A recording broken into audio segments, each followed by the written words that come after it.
All Elite Wrestling devant sa plus grande audience, Kenny Omega contre Bryan Danielson, plus grand match de tous les temps donné à la télévision, vers un heel turn de l'American Nightmare Cody Rhodes, Sting assure-t-il toujours à 62 ans, et quelles ont été les audiences aux États-Unis pour ce All Elite Wrestling Dynamite Grand Slam. Ouais, salut à tous, c'est Sturi et bienvenue pour ce AEW Dynamite Recap pour le show peut-être le plus important de l'histoire de l'Elite Wrestling à la télévision. Annoncé avec pas mal d'avance, ce show à New York au Arthur Ashe Stadium accueillait plus de 20 177 personnes, un record d'affluence totalement explosé pour l'histoire de la compagnie et plus grosse affluence pour un show de catch depuis 1999 hors WWE. Évidemment, je vais revenir dans le détail sur tout ce qui s'est passé lors de ce show. Est-ce que des moments marquants ont été présents? J'ai bien envie de dire oui. Et toujours un peu plus de bonnes choses teasées pour l'avenir de la compagnie, dont déjà un résultat probant l'amélioration constante de la production, qu'elle soit vidéo et également audio. Il y avait une espèce de résonance pas désagréable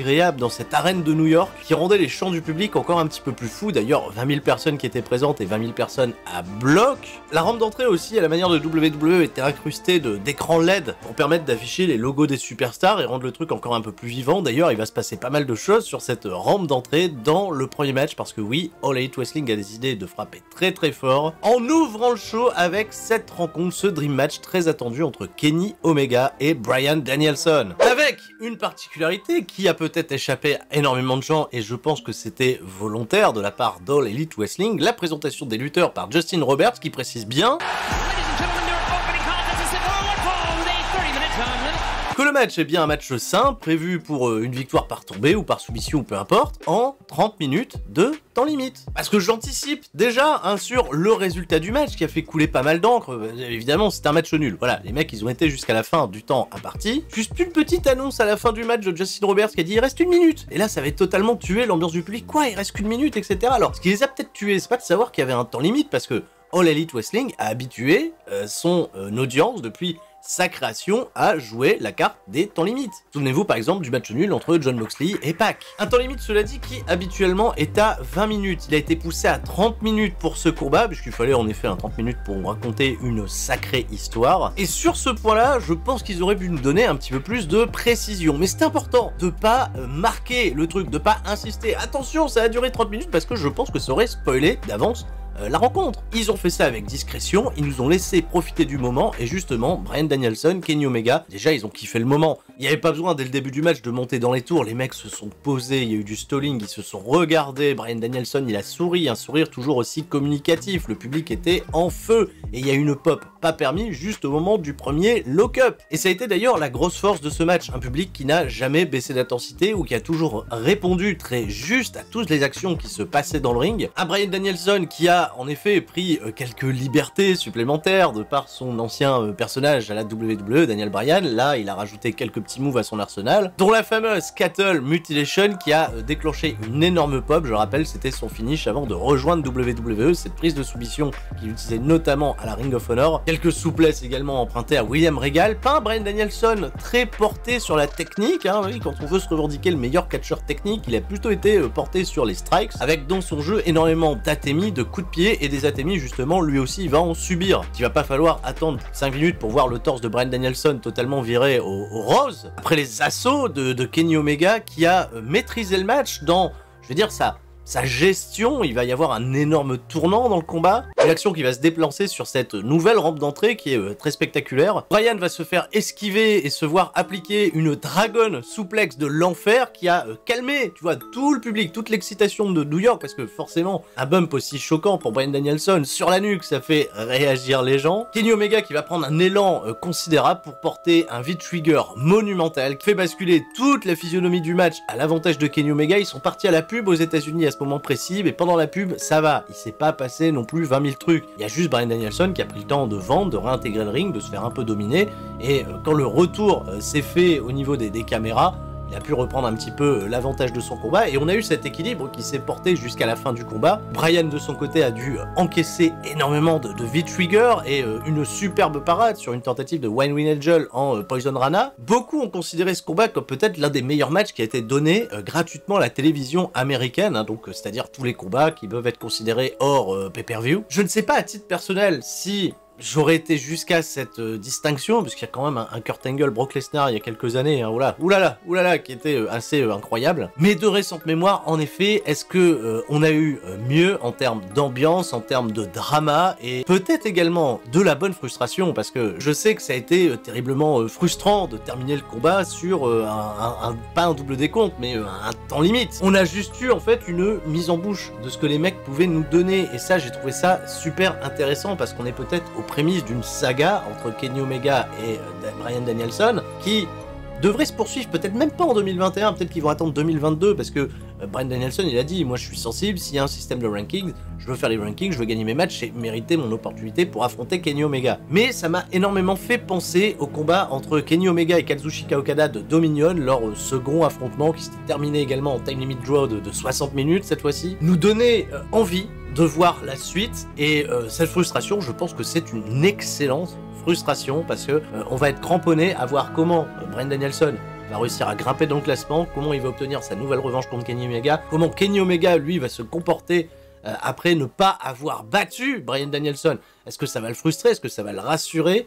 Là je suis très curieux de voir les prochaines interviews au prochain Dynamite. Le match s'est terminé où Bryan Danielson était peut-être un peu vénère de ne pas avoir été jusqu'au bout de son œuvre. Il portait le Yes Lock jusqu'à ce qu'il soit interrompu par les membres de l'élite qui l'ont repoussé mis de côté, puis qui lui ont porté un triple super kick, ce qui a provoqué les arrivées de Christian Cage, de Luchasaurus, de Jungle Boy, pour nous teaser ce qui va se passer à Rampage vendredi. Et sans déconner, j'ai passé un super moment, quel match, quel pied de voir un public aussi réactif, et en effet c'était peut-être une décision culottée de la part de l'Elite Wrestling d'avoir donné ce match tout de suite, d'avoir mis les gens dans un tel mood, et comme l'a dit celui qui va faire une promo juste après CM Punk, c'était compliqué de passer après ça, et pour autant, ils ont réussi à passer après ça, et il y a encore eu quelques matchs qui ont bénéficié de cette grosse énergie de la part du public, et je pense notamment au Malakai Black Cody, et également au combat de Sting et de Darby Allin.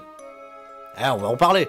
Un superbe match, je peux comprendre qu'on fasse tomber les étoiles, mais cela dit, ça n'a pas été le meilleur de la semaine. Pour ceux qui suivent le G1 Climax, Zack Sabre Jr. contre Shingo Takagi. Ouh!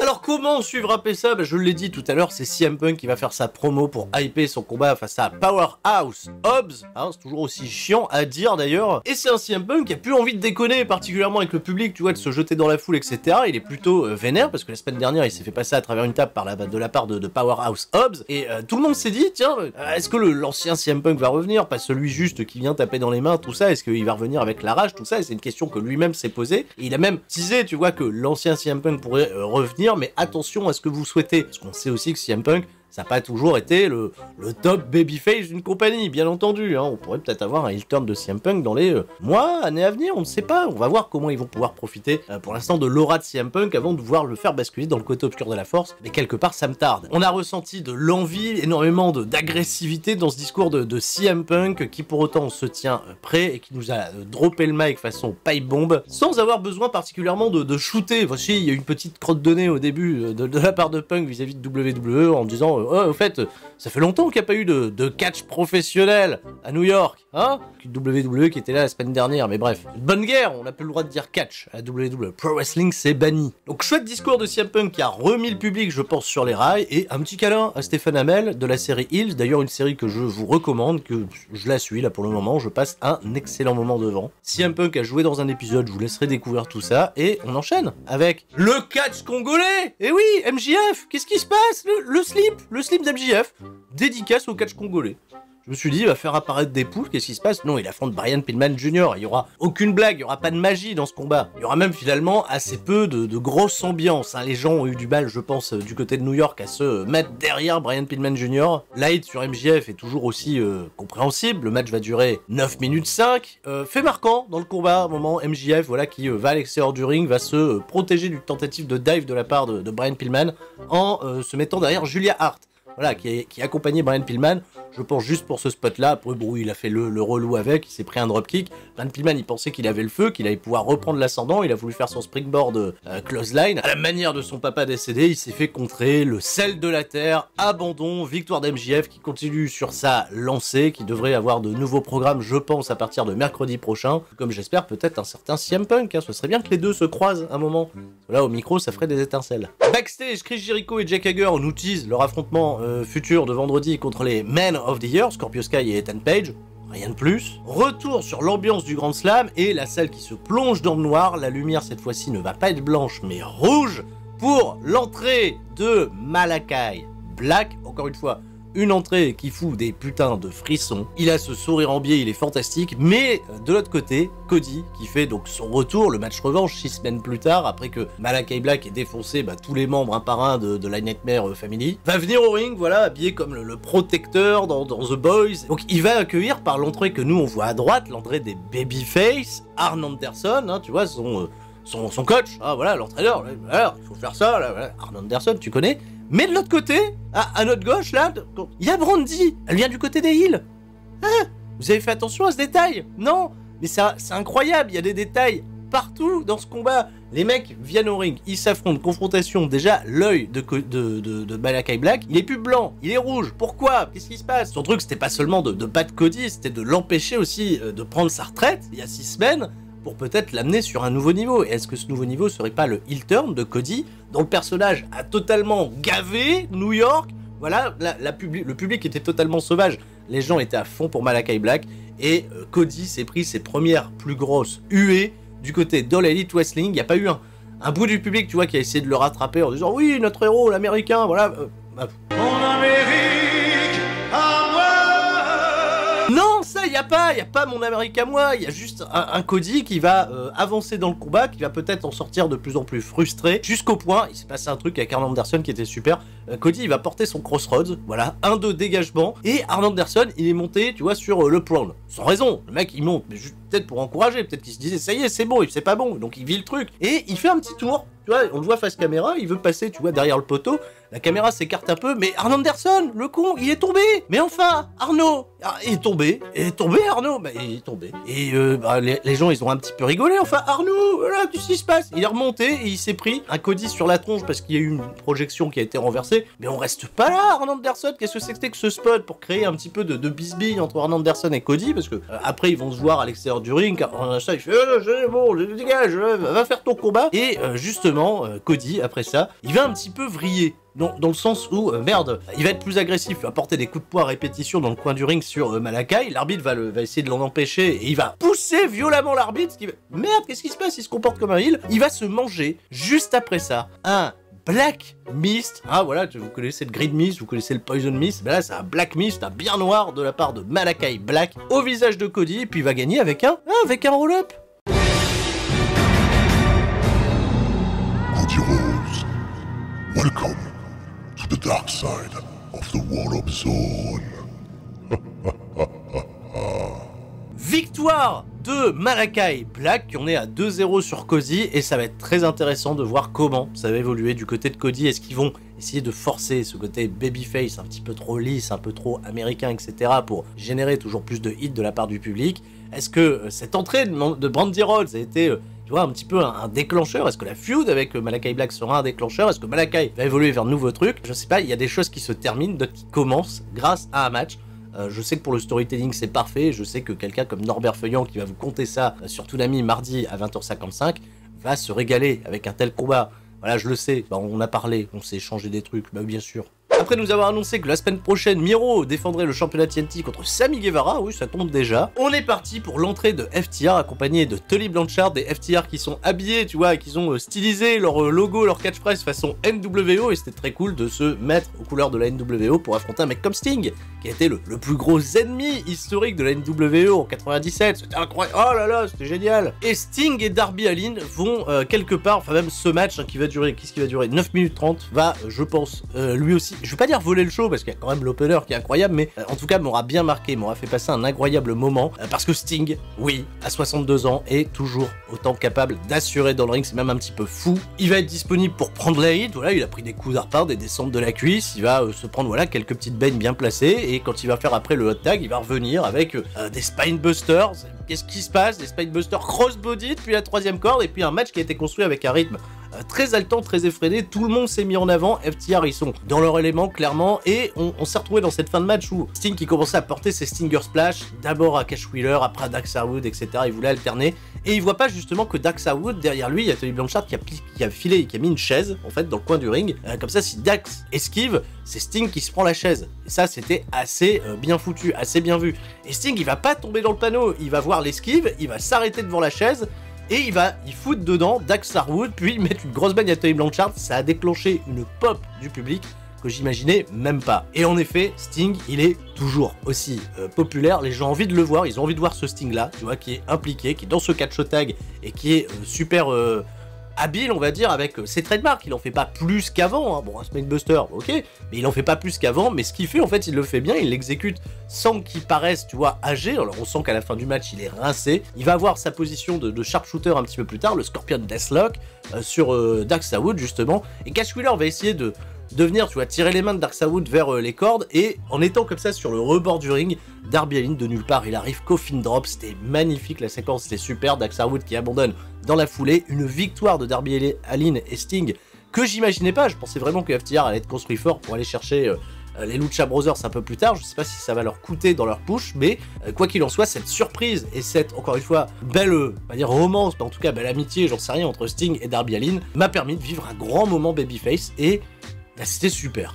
Bravo, voilà, c'est même le premier, tu vois, gros moment très babyface depuis le début de la soirée. Excellent combat, très recommandé. On a un aperçu de tout ce qui nous attend vendredi soir, enfin ce soir, hein, du côté de Rampage, hein, pour la suite, hein, qui a été en effet enregistré à la suite de Dynamite, mais qui sera diffusé cette nuit. Et on est parti, c'est le main event, c'était peut-être un petit peu étonnant de voir ce match-là positionné à la fin de Dynamite, Britt Baker contre Ruby Soho. Championnat féminin évidemment en jeu, et je me suis dit, tiens, ils ont mis le match l'an dernier, ils leur laissent du temps, est-ce qu'ils vont pas nous renvoyer à la maison heureux? Avec une victoire de Ruby Soho, j'y ai cru pendant presque tout le match. On a eu un chouette match avec un bon équilibre, l'exécution était pas si mauvaise, bon par moment, voilà, on a été submergé de super kicks, que ce soit de la part de Britt Baker ou de Ruby Soho, mais bref, un peu déçu, parce que même si on a eu des belles choses, des beaux moves, etc., avec Ruby Soho, j'y ai cru par moment, on a eu recours, tu vois, au bullshit traditionnel de Britt Baker, quand Ruby Soho, elle était peut-être sur le point de remporter la victoire.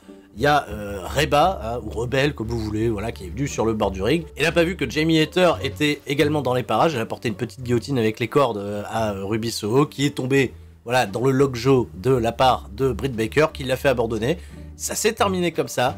J'étais un petit peu déçu, je me suis dit, c'est un petit peu lazy comme booking final, surtout pour clôturer un tel show aussi marquant, mais Britt Baker reste championne, c'est vrai qu'hiérarchiquement la bonne personne a gagné, et voilà, ça conclut cet épisode d'All Elite Wrestling Dynamite Grand Slam, qui était en effet très qualitatif. Et je vous retiens pas plus longtemps, puisque voilà, ce qui vous intéresse aussi, c'est de savoir les retombées, les audiences. Et bah les audiences, on les a, 1 273 000 téléspectateurs, soit, si je dis pas de bêtises, la 3e plus grosse audience de l'histoire d'All Elite Wrestling Dynamite, et un score de 0.48 dans la démographie des 18-49, c'est-à-dire que Raw, qui a fait 0.49 cette semaine, a été au-dessus de Dynamite. Ça y est, la streak de 2 semaines consécutives pour Dynamite au-dessus de Raw est terminée. Ah voilà, bravo, victoire du gros chien. Cela dit, ça reste quand même une place très encourageante. L'émission, encore une fois, était première sur le câble un mercredi soir. On est au-delà des espérances de la chaîne, et on continue, tu vois, de se step-up, déjà de se maintenir. Ça a été important, parce que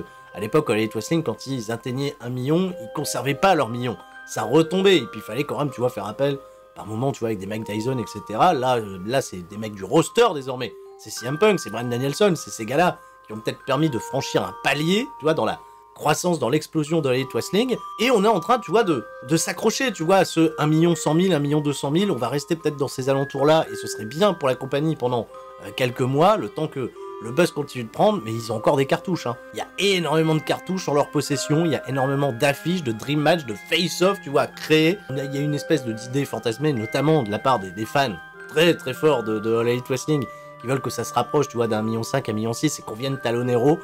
C'est peut-être pas le plus important, parce que ce qui est chouette avec ce qui se passe là actuellement dans le monde du catch, c'est que WWE prennent également des risques de leur côté pour essayer de donner plus de choses qui plaisent au public, et ça je trouve que c'est bien. On est dans une espèce d'énergie positive où les seuls trucs négatifs c'est plus, tu vois, les guerres entre fans, tu vois, sur Twitter, alors que tout semble s'améliorer, et un tel show, voilà, je pense, va aussi déclencher quelque chose pour qu'il se passe des trucs un peu cool du côté d'Extreme Rules dimanche. Gros programme à venir sur la chaîne, vous le savez bien. Alors, tant mieux, profitons-en, vive le catch, vive tout ce qu'on voit, vive le G1 Climax également, on en reparlera bientôt du G1 Climax, c'est fou. Je vous fais des gros bisous à tous, je vous dis à la prochaine, c'était Sturi, et tout le monde reste fort. Et surtout, le planning démentiel de ce qui nous attend, oulala. Et la Rix, ce soir, vous oubliez pas, 21h. Ciao, bye bye.